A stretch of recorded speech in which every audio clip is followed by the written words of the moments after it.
that's going to be fun. Actually, I have two presentations with me. And, well, one of those was not yet public when I wrote my, text for the call for papers, because that's what we announced about 1.5 weeks ago.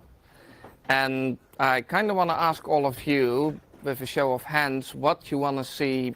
Well, I'm going to try and do both presentations, but obviously that's not going to fit. So I'm going to ask all of you what you want to see first, namely the presentation of Nextcloud Hub, which is the new thing that we announced 1.5 weeks ago, or should that start with the presentation of the, some apps, essentially, of Nextcloud? So who would like to first hear more about this Nextcloud Hub thing that we introduced? Hands. Okay, and who would prefer the apps stuff first? You make it terribly hard because it seems to be a 50-50. Well, then I will just make an executive decision. We'll go for Hub. There we go. Right, then, welcome, FOSDEMers. That's me, as you can see. I still look like myself, mostly at least. My name is Jos. I work for Nextcloud. I'm one of the people who started this whole game in 2016. I do marketing, which is why they sent me to talk to all of you. I'm the one who hates talking least, or actually I kind of like it.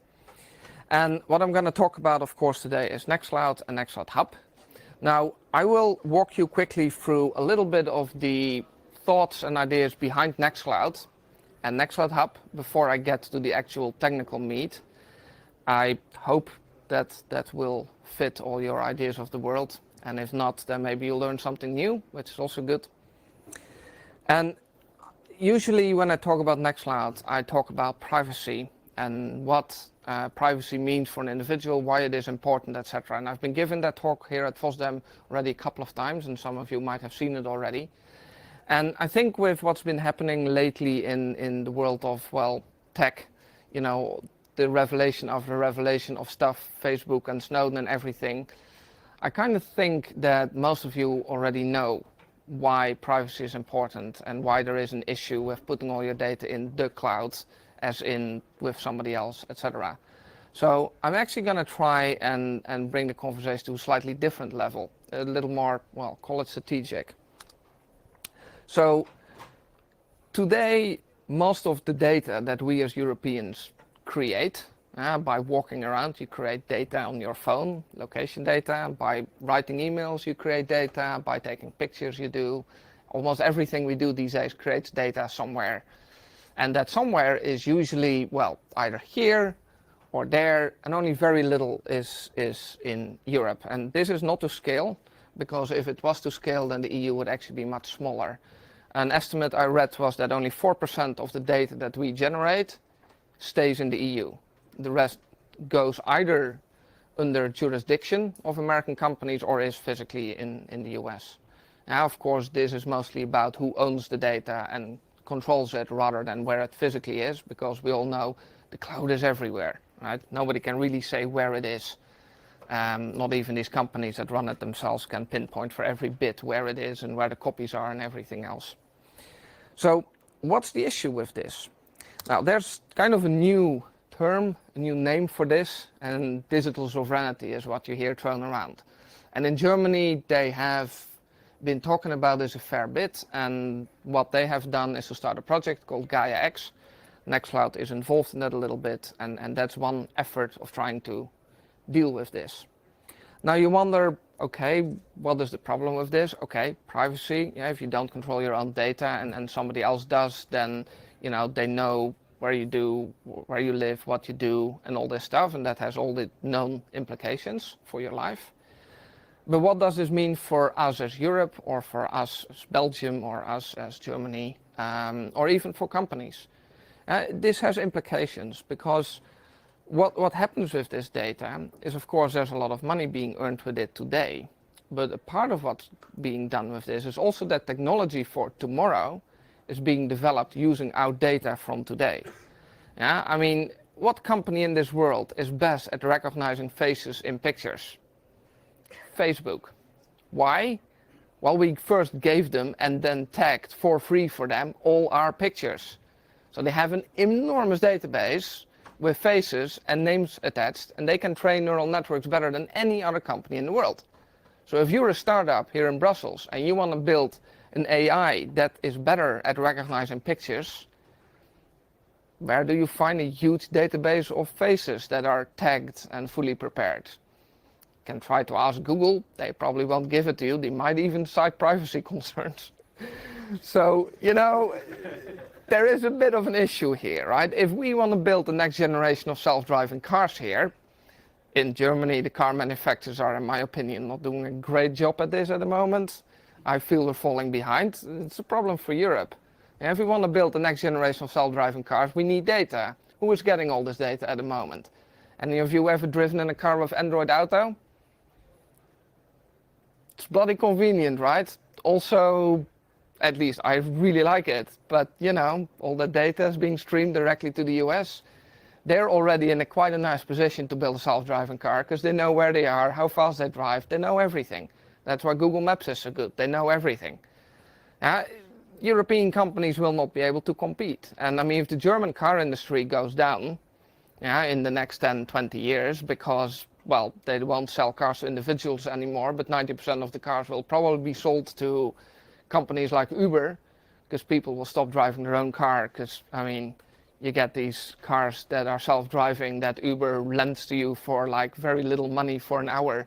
So owning a car, I don't know if you ever noticed, but most young people, and the 20s, 25 people, a lot of them don't own a car anymore. Car ownership is going down like a rock, and it's going to continue like that.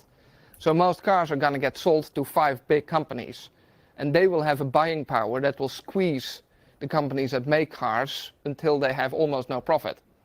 So they will stop innovating, because you need money and profit to be able to innovate, and waste money on bureaucracy, which is also something they're really good at.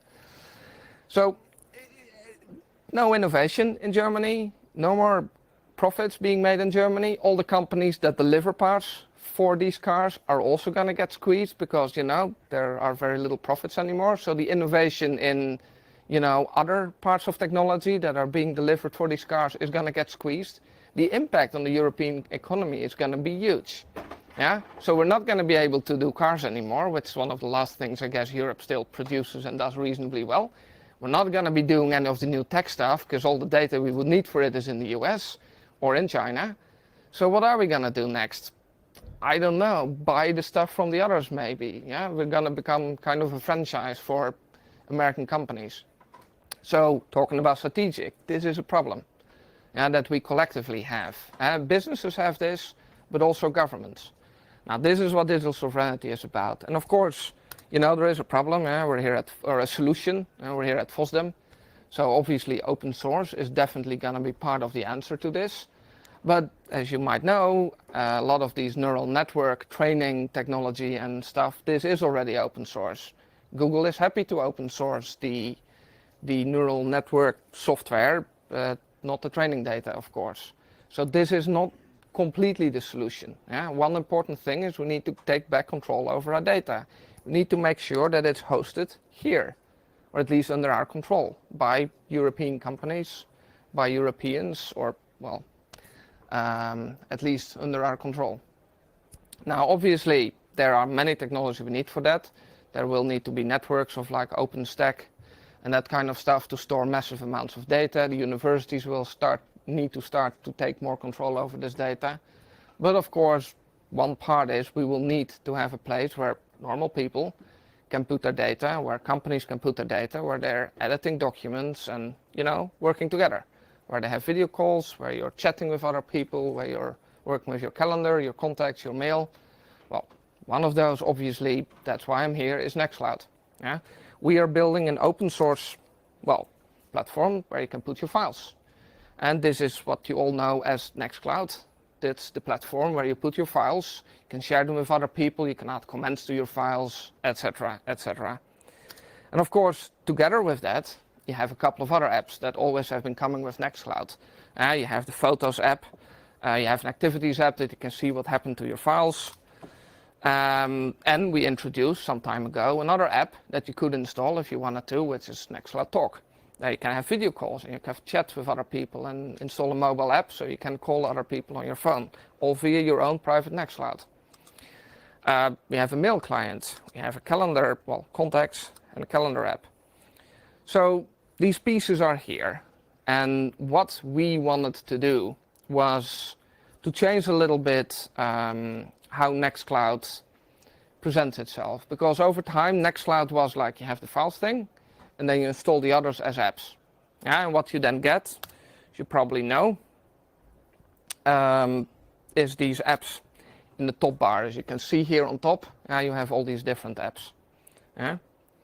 So the change we wanted to make was to actually move them, as you just saw on this nice animation, kind of on the same level. Nextcloud is no longer about files. Yeah, we are in 2020, everybody expects to also be able to have a chat, to also be able to share a file in the chat room and edit it, to attach a file to a calendar item. So it's become more and more important to have all the pieces in one place. And this is essentially what Nextcloud Hub is about. Yeah, the new name is in the end just a change in how we present what you get. When you install Nextcloud, from now on there is a box on the bottom with a checkbox that is checked by default that says install recommended apps. And when you just continue, click next, what you will get is all of these apps. You will be able to edit documents, to share files, but also to have a video call, a chat, create calendar, read your email with standard Nextcloud.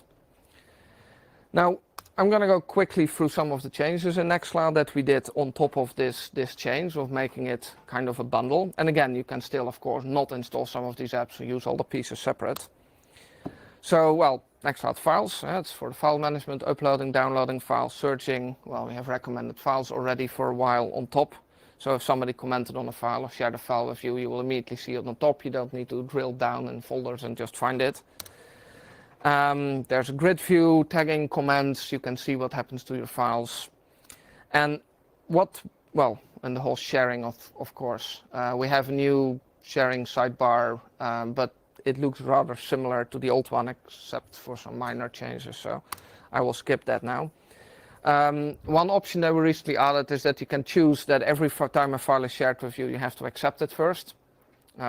If you get a lot of stuff shared with you, that might not be nice, but if it's not so much, then this can be helpful. And you have the ability to hand up ownership of a folder or a file to somebody else, that it's really not just shared with them, but actually they own it now. That can be nice if you're moving between projects, for example, in a company or in a team.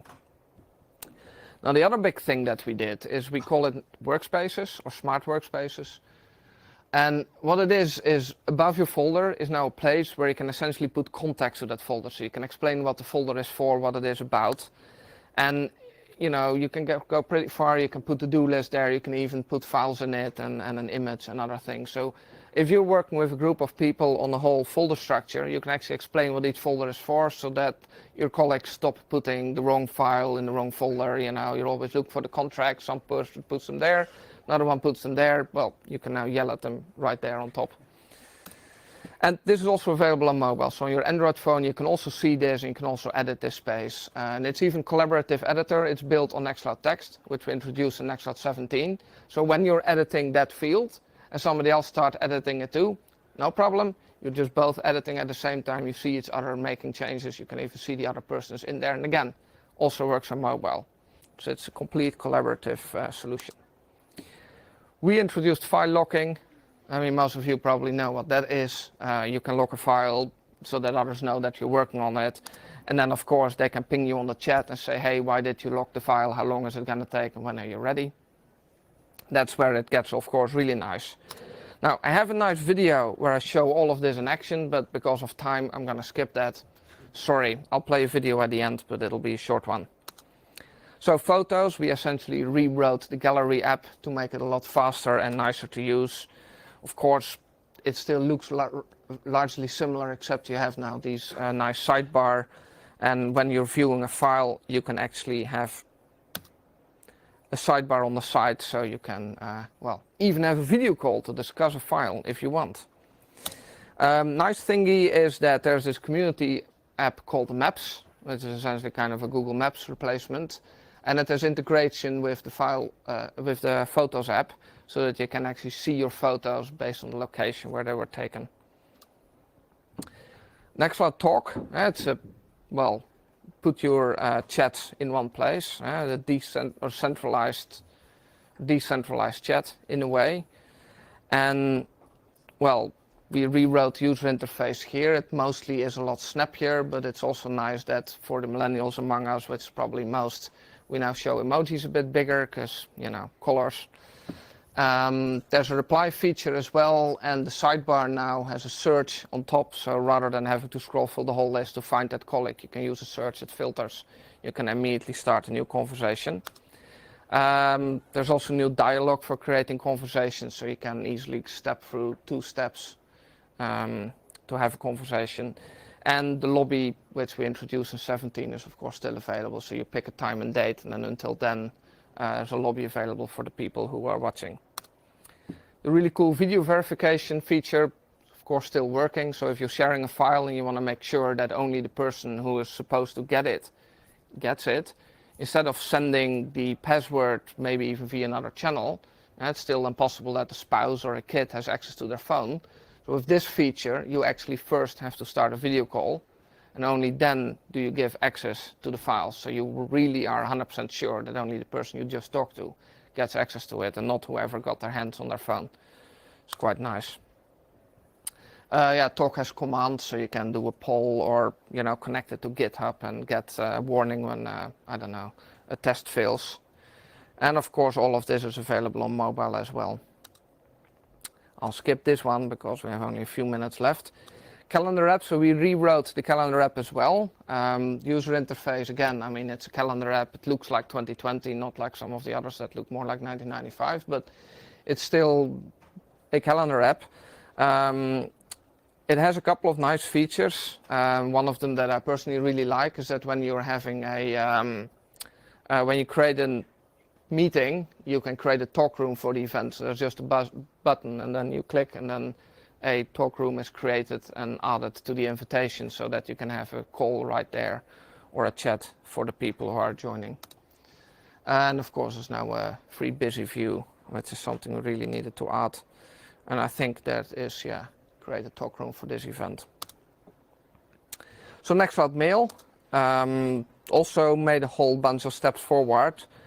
One of the nice new things in Mail that we did is actually it recognizes itineraries. So if you get a mail from, well, the train or airplane or travel company, then it gets recognized, added on top, and if you click on the plus button, you can actually immediately add it to the calendar.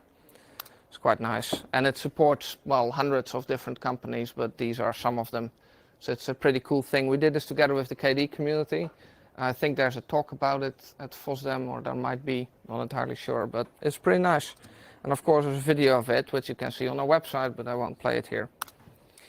Nextcloud Flow is really nice. It's essentially, the idea is to automate boring tasks. So you can do something like, you know, somebody drops a file in a specific folder, there's a message in the chat room. Or, I don't know, somebody uploads a file in that folder and it gets turned into a PDF and emailed to somebody else. These kind of features can now be configured in a pretty nice interface. We're still adding more actions to it, but there are like 5 or 6 at the moment. You can also run a script over a file automatically, so you can essentially do pretty much anything. And one of our developers is writing a app where you can just hit how do you say that, like thingy on a server that you can connect it to external web APIs, and just the REST API is a thing that you can talk to it from other tools. So you could in theory use Nextcloud for your whole home automation, for example, if you want to. And the nice thing is, of course, you can combine these two, because you can then describe what's going to happen in that folder just in top of the text on top of that folder, which is, of course, quite convenient. We had already a third-party developer integrate this. This is an app, I think it's called Data Analytics. It can analyze a whole bunch of data, which can be updated live. And it can, for example, reanalyze the data when a file gets uploaded in a specific folder or gets updated. And it can also do actions like when the data hits a certain threshold, put a message in the chat room. These things, you can connect it into the whole system. Well, all of this available is on mobile as well. For the desktop client, we have a new menu coming. I know I'm just spouting a lot of stuff because there's always so much happening in Nextcloud that it's really hard to keep it short, and we're also pretty much at the end of time. And I haven't even gotten to all the other apps yet. There are 200 of them in our App Store. I'm kind of sorry for that, but I'm thinking I'm out of time and I just need to stop at 1 minute. Yeah, well, there we go. Look, we're essentially going after Office 365 with this. And we're trying to offer a real alternative to Office 365 that you can host yourself, that's 100% open source. As a business, of course, you can get support from us. As a company, that's how we earn our money. But as a private user, run it on your Dropbox, etc. Now, we've seen all kinds of cool stuff that we have in this release. But some of you might think, well, there's one thing missing, because I still get these bloody Microsoft Office documents from people, and I still need to be able to edit them. Well, you can download them and then use the file locking. There is, of course, Collabora and Only Office, which you can install if you know what a reverse proxy is. If you don't, you're kind of out of luck, because it's really hard to install that stuff. Well, we solved that. So the biggest thing I think that we did for this release is that we essentially made a pig fly. We made Only Office integrated in such a way that it's just one click and it works. No proxies, no configuration in Apache or Nginx, no Docker containers, nothing. Just it works. You can edit documents, Microsoft Office documents or ODT documents with other people, including a sidebar, have a chat or a video call while you're editing the document. It just bloody works. My time is up. Thank you all very much.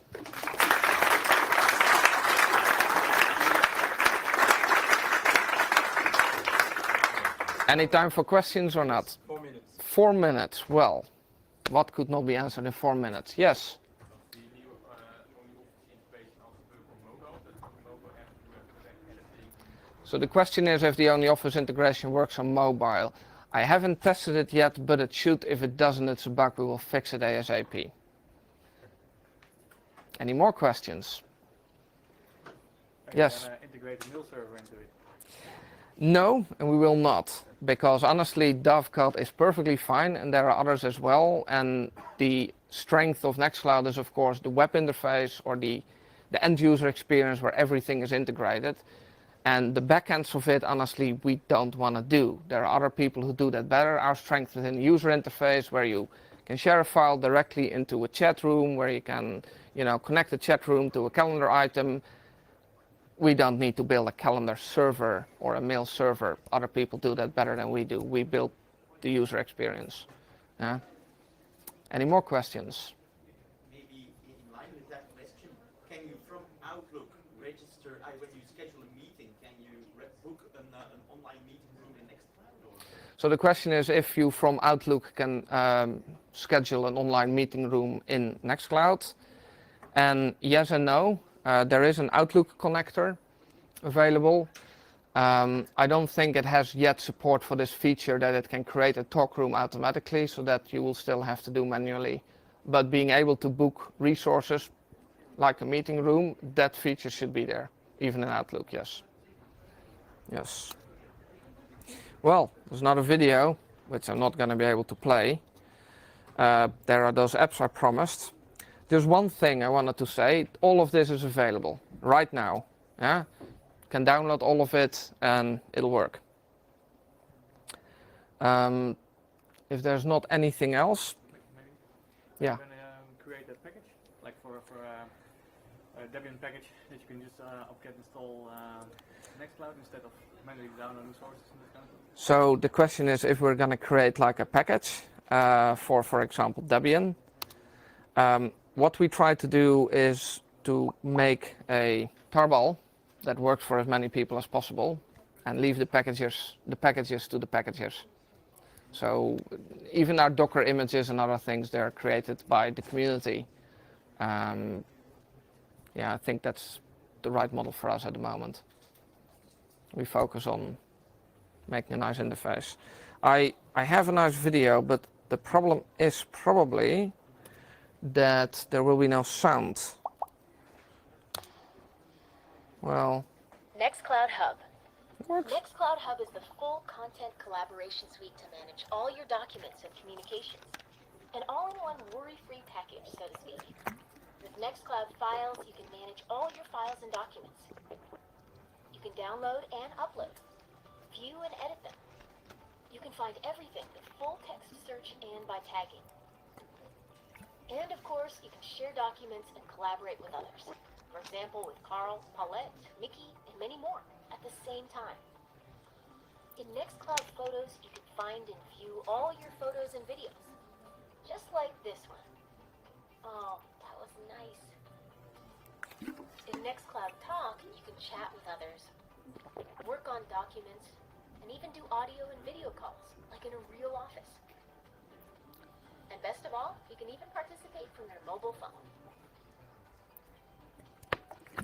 In the Nextcloud calendar, you can manage, share, and sync all your appointments with your phone and desktops. Is there any more questions? Right now, you need I'll to pause be the video console, and but where's the number? Of course, in Contacts. In Nextcloud Contacts, you can view, manage, and share all your contacts. And of course, you can also form groups based on topics, just like my line dance group here. Yeehaw! In Nextcloud Mail, you can of course read, write, and manage your emails. There are also intelligent features like detection of itineraries. Nextcloud Hub even includes a full-featured Office suite that lets you edit all your Office documents together with others. Do you remember? Carl, Paulette, Mickey, here they are again. Nextcloud Hub is the powerful content collaboration platform with all the features you need. And by the way, the entire Nextcloud Hub is open source and can run on premises, so you have control over your own data. Your cloud, your data. Nextcloud. well, that's the pitch. There are 4 more videos, but you'll have to go and watch them on our website. Thank you, everyone.